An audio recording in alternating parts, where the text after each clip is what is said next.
Hello guys, today's topic is light propagation in fiber optics. Last class we see what is optical fiber and the base physical structure. Okay. Now we see how to light propagation in optical fiber. Okay, let's consider see. This is optical fiber. Okay. This is any optical fiber. Okay. This is core, optical fiber core, and this is cladding. This is cladding, and this is sheath.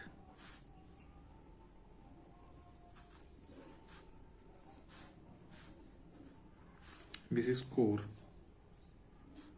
This is cladding. This is sheath. T sheath. This is a parallel line with this core.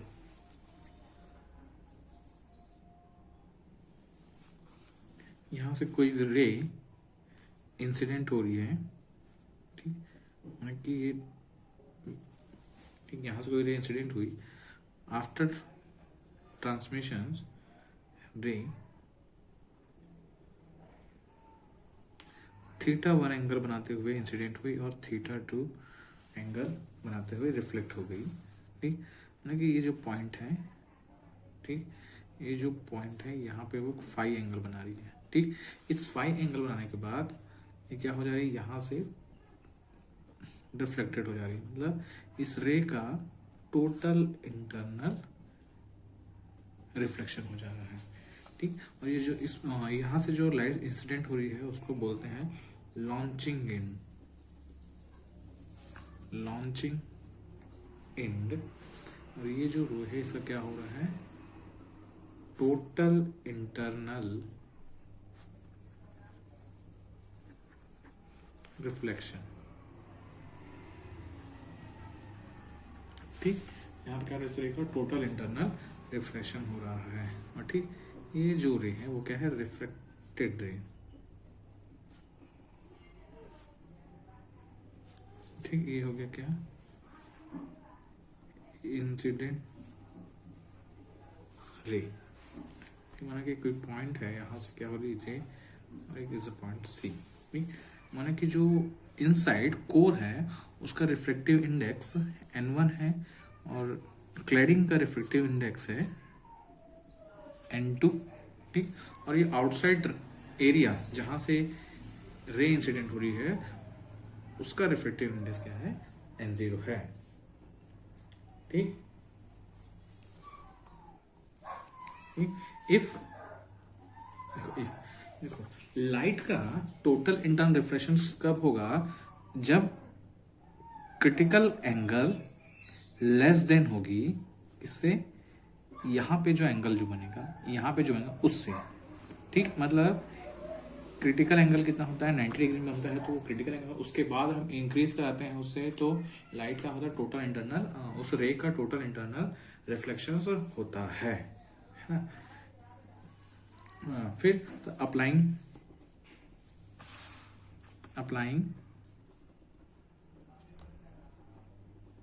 Snell's law कहाँ पे, यहाँ पे इस launching end में, कहाँ, to दी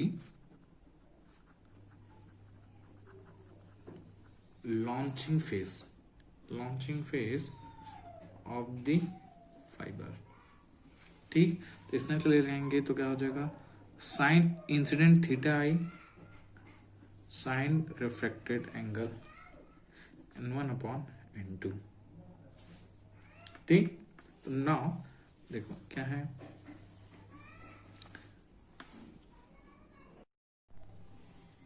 ठीक, देखो ये जो इंसिडेंट एंगल है वो क्या होगा,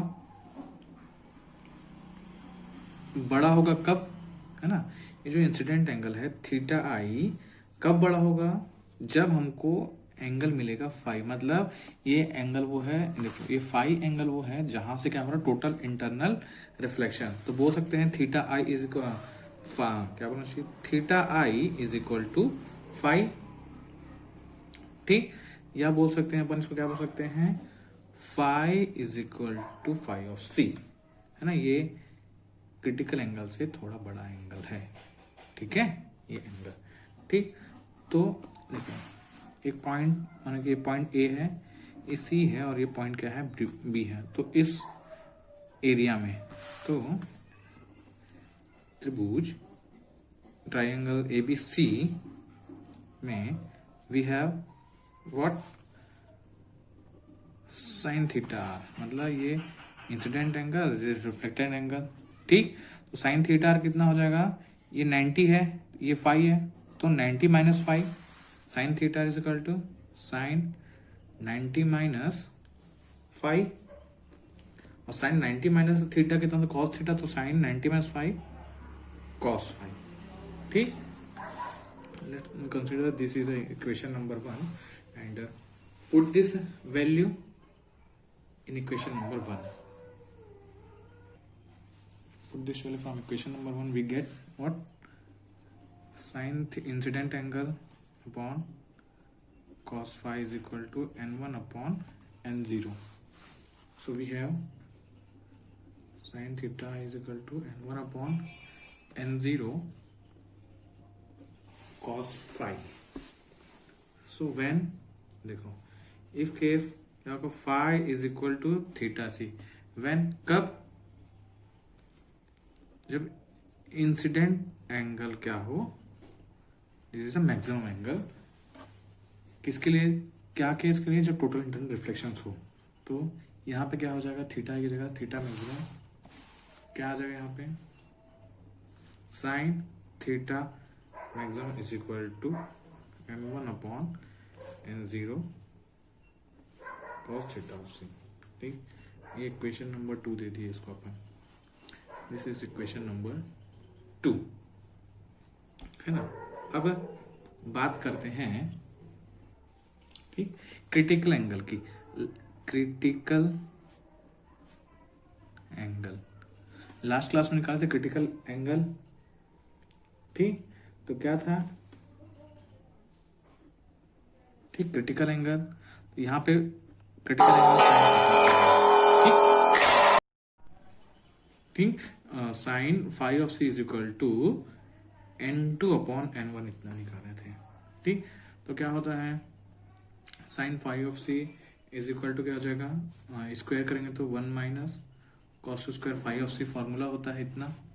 तो यहाँ से क्या आ जाएगा, cos square phi of C is equal to 1 minus sine square phi of C, ठीक। तो यहाँ पे इसका वैल्यू रख देते हैं अपन, cos square phi of C is equal to 1 minus n2 का स्क्वायर अपॉन n1 का स्क्वायर। तो यहाँ से cos square phi of c n1 का स्क्वायर n2 का स्क्वायर अपॉन n1 का स्क्वायर, ठीक। यहाँ से आएगा तो cos phi of C is equal to root over n1 का स्क्वायर माइनस n2 का स्क्वायर अपॉन n1 का स्क्वायर, ठीक।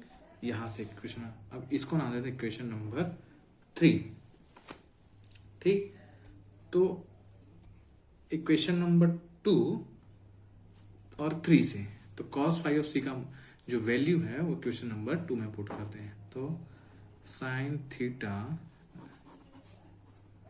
फ्रॉम इक्वेशन 2 एंड 3, तो we get what we get, sin theta maximum is equal to n1 upon n0 is equal, no sorry, n1 का square minus n2 का square upon n1, square नहीं रहेगा यहाँ पे, ठीक। ये दोनों कैंसल, ठीक। तो क्या हुआ, रूट ओवर n1 का स्क्वायर n2 का square upon n0 sign theta maximum, ठीक। ये इक्वेशन आ गया, ठीक। अब इसको नाम देते हैं इक्वेशन नंबर 4।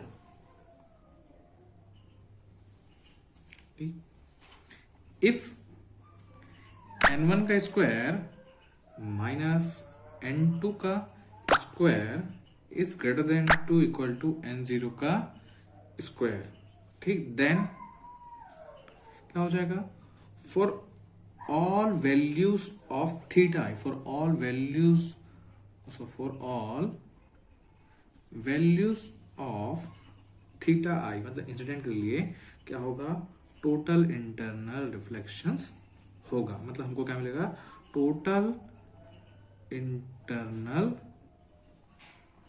रिफ्लेक्शंस मिलेगा। ठीक, अब लेट अज्यूमिंग, माना कि अब अज्यूम कर लेते हैं, अब जो रिफ्रैक्टिव इंडेक्स है कब लॉन्चिंग इन का वो कितना है, 1 है। So the maximum value of theta i for a ray to the guided कितना हो जाएगा, sine theta m is equal to root over n1 का स्क्वायर माइनस n2 का स्क्वायर, ये जो डाटा है ऐसे, जिससे मैक्सिमम, ठीक, इतना हो जाएगा। तो यहां से जो वैल्यू होगी theta m is equal to sine inverse root over n1 का स्क्वायर माइनस n2 का स्क्वायर। तो ये जो एंगल मिली, ठीक, इसको बोलते हैं अपन एक्सेप्टेंस एंगल, एक्सेप्टेंस एंगल, ठीक। The acceptance angle may be defined as the maximum angle, ठीक, कहा कि that a light ray can have relative to the axis of fiber and propagating down to the fiber, ठीक, यहां से इससे, ठीक,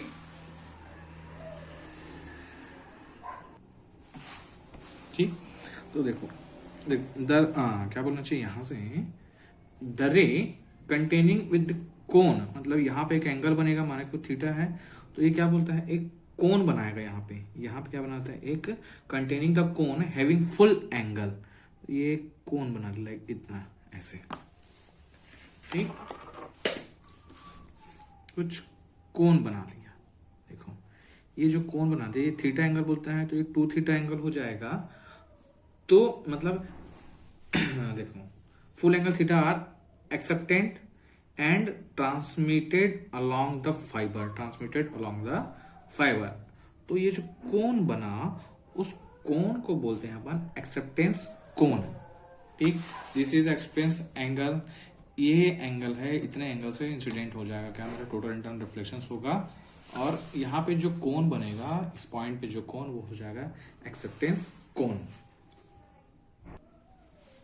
अब इसी में अपन बात करते हैं क्या होते हैं, फ्रैक्शन रिफ्रैक्टिव इंडेक्स, ठीक, किसकी,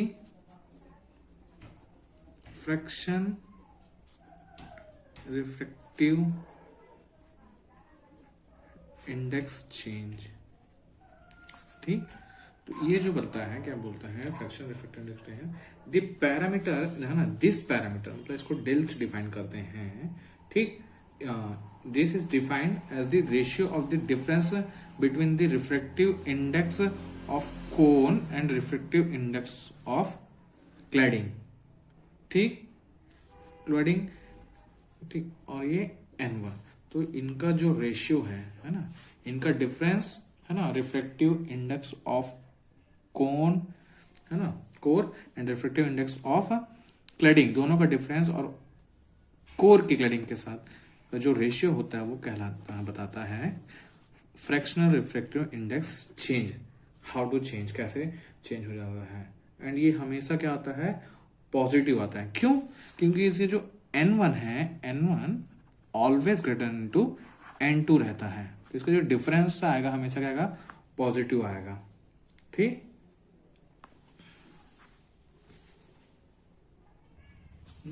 इसी में बात करते हैं, इसी में है एक और एक डाटा, ठीक, numerical aperture, numerical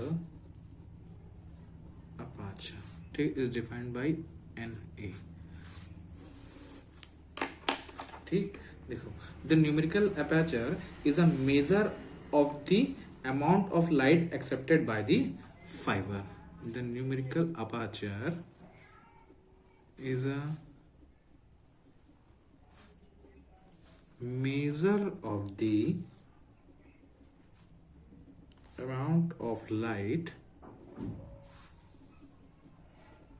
accepted by the fiber.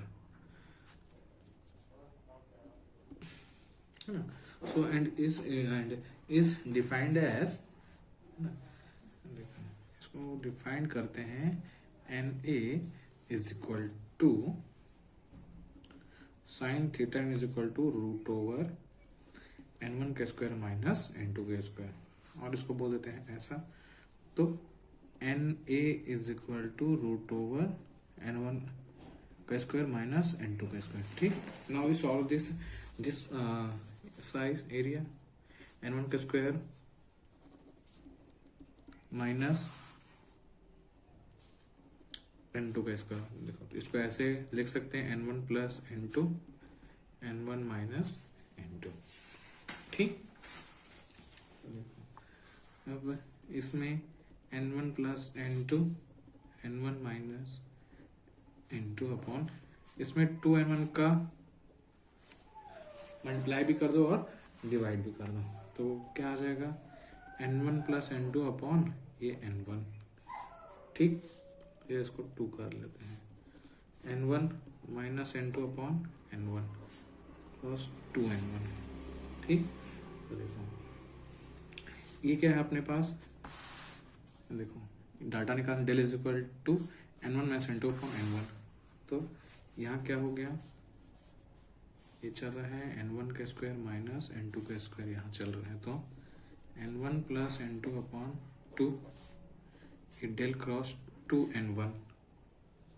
ठीक, इफ केस लेते हैं दोनों का रिफ्रेक्टिव इंडेक्स सेम हो जाएगा. ठीक, if both refractive index of is same, then क्या हो जाएगा यहाँ पे 2N1 upon 2 cross del 2N1. ये 2 और ये 2 कैंसिल, तो बचा क्या 2N1 का स्क्वायर डेल इतना बचा. तो ये अपने पास क्या चल रहा है, ये left side N1 square minus N2 का स्क्वायर इतना. So put this value from this equation. It consider this is equation number 6. This is 7. Now from equation 6 and 7 we get what we get. Numerical aperture is equal to root over 2 del N1 का square, means N1 2 del N is equal to A. This is a numerical aperture. ठीक, this is a numerical aperture. That means we say the numerical aperture is defined the sign of acceptance angle, है ना. आज के लिए इतना ही बस. Thank you.